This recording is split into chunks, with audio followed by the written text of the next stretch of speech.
พาเพลินแม่ค้าที่นี่ก็สวยเสียงก็เพราะด้วยพาผู้ชมไปที่ริมถนนสายแม้นรำลึกตำบลหน้าเมืองอำเภอเมืองจังหวัดราชบุรีครับไปชิมหม่าล่าเผ็ดแซ่บซีดใจแม่ค้าสวยด้วยนะจ๊ะร้านปิ้งย่างหม่าล่าพาเพลินครับที่เห็นอยู่เนี่ยไม่ธรรมดาไม่ธรรมดามีลูกค้าแวะเวียนมาแบบไม่ขาดสายอร่อยเนี่ยมันอร่อยอยู่แล้วแต่มีอีกอย่างหนึ่งที่ดึงดูดลูกค้าให้หลงไหลก็คือน้ำเสียงใสๆของคุณแม่ค้าคุณเอ้ยซึ่งเจ้าของร้านก็คือนางสาวเจตสุภารัตนมนตรีหรือว่าน้องเดียคนนี้นี่เองสวยจังกมลพรอ่านแทนหน่อยอยากดูแต่หน้าไม่อยากอ่านละข่าวเนี่ยน้องอายุ27 ปีนะครับเป็นคนสงขลา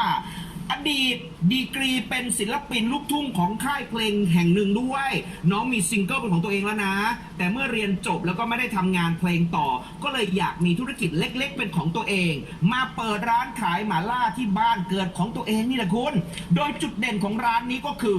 แม่ค้าจะร้องเพลงให้ลูกค้าฟังระหว่างรอคิวด้วยเห็นไหมยายเมื่อกี้ดุดดิวอ่ะมีแต่ด่ากับด่าอันเนี้ยรอคิวแม่ค้าร้องเพลงด้วยฉันมาร้านนี้ดีกว่าแล้วหน้าหวานด้วยลูกค้าไม่เบื่อด้วยคุณไม่หงุดหงิดฟังเสียงเพลงเพลินพอเพลงจบปุ๊บก็ได้กินหม่าล่าพอดีเลยและน้องเดียยังบอกอีกว่าลูกค้าจะขอเพลงอะไรก็ได้นะเพลงเร็วน้องก็ร้องได้เพลงช้าน้องก็ร้องได้สามชาน้องก็ร้องได้จัดได้ทุกแนวเอ้าไปฟังเสียงของแม่ค้าซิว่าจะหวานขนาดไหน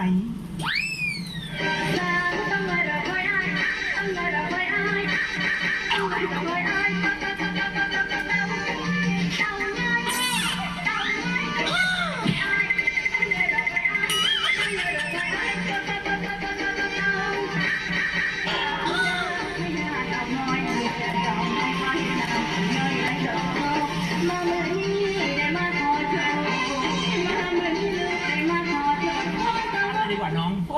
ไม่ต้องขายคนอื่นพี่เคนโดเหมาไม่ได้เหมาวันเดียวนะเหมาข้ามเดือนไปเลยพี่เหมาทุกวันโอ้โหสปอร์ตใจดีกทมเคนโดนี่เองใช่แต่หนูต้องร้องเต่างอยที่เต้นหน้าร้านทุกวันนะลูกอยากเต้นนะเด็กเขาไม่โกหกถ้ามันเพราะจริงสนุกจริงเขาก็จะโยกไปตามจังหวะจริงๆน่ารักเชียวหม่าล่าเนี่ยมันก็เหมือนกันทุกร้านแหละคุณมันก็อร่อยเหมือนกันหมดแต่ที่จะเรียกลูกค้าคือน้องเขาก็มีเสน่ห์จริงๆน้องเดียเนี่ยเขาร้องเพลงแบบนี้ทุกวันเลยนะคุณแล้วก็รีเควสต์หน้าร้านได้ด้วยสำหรับเมนูที่ร้านเนี่ยมีหลากหลายมากครับทั้งไส้กรอกปลาเส้นหมูสามชั้นหมูเนื้อแดงเห็ดเข็มทองพันเบคอนจำหน่ายในราคาเบาๆ5-10 บาทเท่านั้นใครผ่านไปผ่านมาแวะมาอุดหนุนหม่าล่าพลาเพลินกันได้นะจ๊ะเปิดตั้งแต่4 โมงเย็นจนถึง3 ทุ่มครึ่งขายทุกวันไม่มีวันหยุดเดี๋ยวคืนนี้พี่เคนโดไปเลยขอเต่างอย2 รอบถ้าเราร้องเพลงไม่เก่งแบบเขาเราเปิดร้านหม่าล่าได้ไหมอ่ะคุณจะทำอะไรอ่ะเต้นโชว์หรอคุณจะอ่านข่าวโชว์แล้วใครอยากจะดูคุณอ่ะไม่รู้กำลังพยายามดูอยู่หรือจะขายหม่าล่าดีมาอีกหนึ่งที่ละ